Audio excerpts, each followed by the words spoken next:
Sandy, so Niara finished with 9 points, didn't miss a shot. How would you assess this first start? I mean, it didn't look like there was much rust. No, not at all. She looked great. It was great to have her back out there. I think we can just build on that. She's always consistent. Every time she gets minutes, she's just consistently and great. She knows what she does and how she can help us. And Stewie, for you, KB is shooting, I believe it is 59.3% from three right now. You played with her back in Seattle. Don't I think jinx her, okay? in 2021, and you see her doing what she's doing now. It's not just the shooting, but just what do you make of the growth you've seen? Because you've seen her 2021 and now, and is she making a case for Sixth Player of the Year? Are we there yet with the award thing? No, there's a thing early. Be the Sixth Player of the Year. Honestly, I think with KB, like what I've seen the most is the way she's really kind of took ownership of the role that she's in. And whenever she's on the court, she's motivated to help the team, but also very confident. And I think it's tough, especially when you come to a new team, whether it's, in Seattle or when you come to New York last year, finding that groove. And now she's found it, and she's just doing what she does best and playing confident on and off the ball.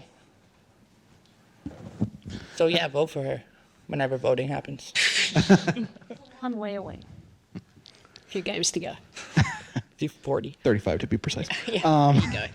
Hello, congrats on the win. I want to kind of build off that. I'll direct this question to Coach. Tonight, Kennedy becomes the second player in WNBA history to have 3 perfect games from three-point range with at least 3 attempts within the first 9 games of the season. So what does it mean to have this brand of box score insurance and reinforcement off the bench, especially with several departures from the second unit over the offseason?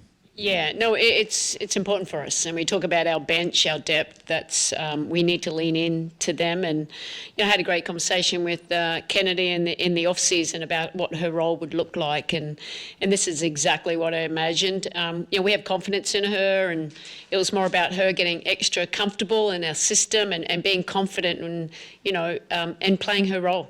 And I think it was, she had moments last year, but she didn't have a training camp, but she was in early. She's looking good, feeling good, and her players, knowing that her players and coaches trust her out there. Appreciate your time and insight. Congrats on the win. Hi, 2 questions, one for Breanna and one for Kennedy. First, for you, Breanna, since your arrival to New York in 2023, the team has the most regular season games holding their opponent to below 70. So for you to be one of the key anchors of that defensive team, how has that been for you? Yeah, I think since coming to New York, we have a standard that we hold ourselves to, and I think we've only continued to grow and develop that chemistry. But defense is like a pride thing, and really making it tough for the other team to get easy looks or get out in transition. So just proud of the way that this team plays on both sides of the ball. And then question for Kennedy. How special are games like this for you when you can have just an electric 3-point shooting night, but to do it in front of stars like Coco Gauff and Lisa Leslie, how special is that for you? It's very special, honestly, but I feel like the crowd plays into that. Everyone playing well for games like these, So the fact that we have big stars coming into our game, home games, like I said, it means a lot. And we just do our thing. We try to give a win every time we play at home, and we just want to be consistent, So. Matt. Sandy, we talked a little bit pregame about Courtney Vandersloot and what she means for this team, but it would have been really easy for you guys tonight pulling ahead with that 12-0 run to start the game, just to kind of go through the motions and fall into that complacency, which has been an issue at times. What was it, or what did you see from your team that allowed you guys to not just, take a big lead, but kind of hold on to it throughout the entire game? Yeah, like going into the game, we just talked about what that looks like and how scary that could be when someone goes down, an important player, it could be lifted up. So it was about we spoke about the expectations that we wanted from this group tonight, and I thought we're pretty consistent with that. We had some, obviously the last quarter, don't really, that was a bit of a blur.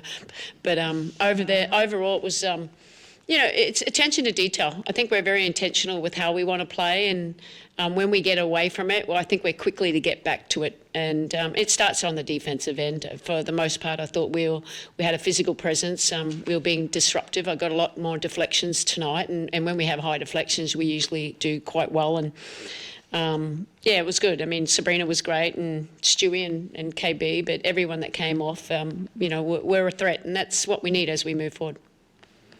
Hey, Coach. I just wanted to ask a little bit more about Sabrina. Felt like she controlled the game and kind of made every right decision. How would you describe her as a learner, and how much feedback does she, really want in between games when she's studying, and kind of, especially her decision making with the ball? How, I guess, communicative is she with the coaching staff and all that? Yeah, a lot. I mean, we want Sabrina to go out there. The ball may be in her hands, and then some games we may want to put her off the ball depending on how she's being defended.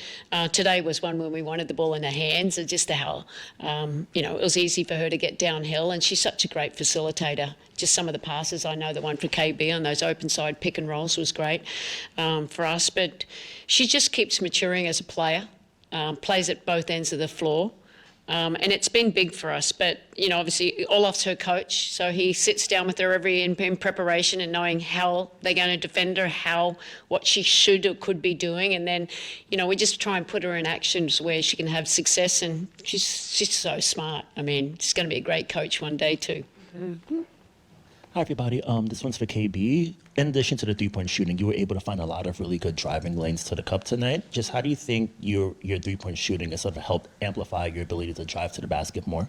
Just be more aggressive, knowing that now that I'm getting those open shots, I know that defenders are going to be closer up to me now. So just knowing that I have that drive also, because I haven't been able to get as much drives and a lot of two-point shots in the RA now, so I gotta implement that in more. But I mean, I gotta be more aggressive, So just not only relying on my three-point shot, but just being more aggressive to driving to the basket. Hey, Breanna. A 19-point win today, but the loudest cheer probably came when Coco went up on that Jumbotron. Saw you had a moment with her post-game. Yeah. What did you say there, and how important is it to have this kind of cross-sport support for women's athletes? Yeah, absolutely. I mean, I thought it was incredible for it to get so loud for her. And she said it was her first WNBA game. So for it to be her first one, and for it to be a Liberty game, it's really special for us. But really just saying congratulations on all her success most recently. And we're happy to have her. Hopefully she'll come back, and she's an inspiration to everyone. And, it's motivating having people like that on the sidelines, just coming here to watch us do our thing. Right. Wilson. Hi, Kennedy. In the last few minutes, both Sandy and Stewie have talked about how you've embraced your role on this team. Just wondering, in your own words, what that role is and what you've done maybe in the off-season, practice, camp, wherever, to set yourself up for success in that area. Just staying in the gym, honestly, just working on my three-point shot. That's basically what I did this off-season, and then also going overseas. Just staying ready, honestly. When my name is called, going out there, shooting the shots that are open, and then just being able to be a good teammate, like making sure that my other teammates get great shots as well. Just credit to off-season, just never stopping that grind, because I just want to be better every year. So. Hey. Thanks, Brian. Hey, team. How you doing? Great win. This one's for Breanna and Coach, actually. Just want to speak defensively. Last game versus the Sky, you had 9 blocks. You follow up today. You have 5 blocks as a team. Stewie, you had 2 of those. And Sab had a career, matched her career high with 4 steals tonight. What do you think about the team's effort defensively, especially without having JJ in the middle tonight? This is for me, right? You both. Okay. You. I mean, I think, I liked our defense. I think, there was a few small lapses where it was like a breakdown and they got an open look. But I felt like our hands were in the passing lane a lot. There was a lot of deflections. There was a lot of tips that ended up into steals.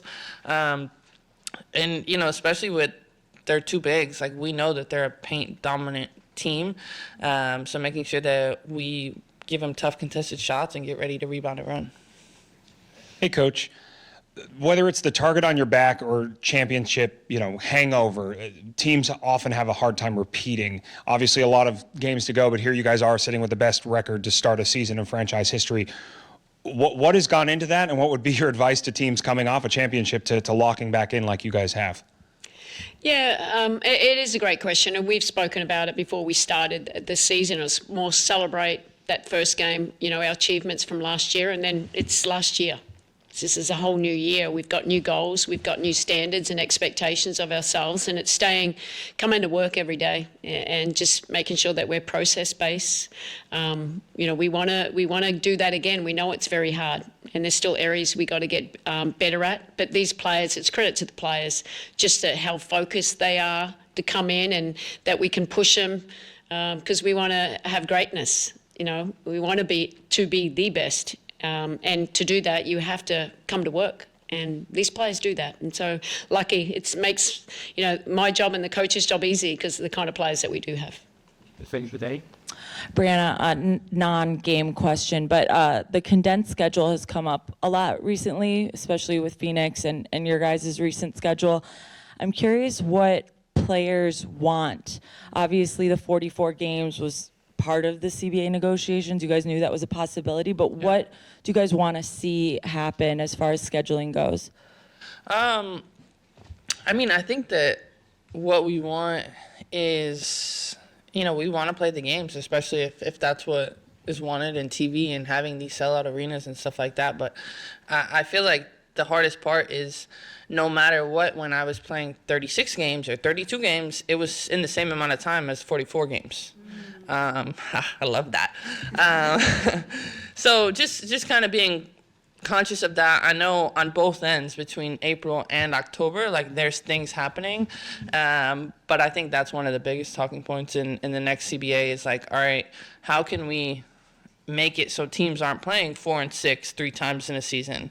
And continuing to have the rest and recovery so that we are at our best. But it's tough. It's a tough thing. And is cadence, the separation between games, something that you guys have communicated with the league prior about wanting more separation or wanting more downtime between games? We've had, the 4 days off is unrealistic. I think, we want 2 or 3 days between games, but also if you look at schedules, it's our team has 3 back-to-backs. Some teams have only 1 back-to-back. That kind of question coming up. But it's something that we all just need to improve upon. And, everybody's schedule is tough. It gets difficult at times, but we just want to be able to have it make a little bit more sense because we have these stretches where it's 3 and 4 days, and then we have 1 and 7 days off, and I get scheduling can be tough, but maybe we can all work on it together. Thanks, everyone. Thank you.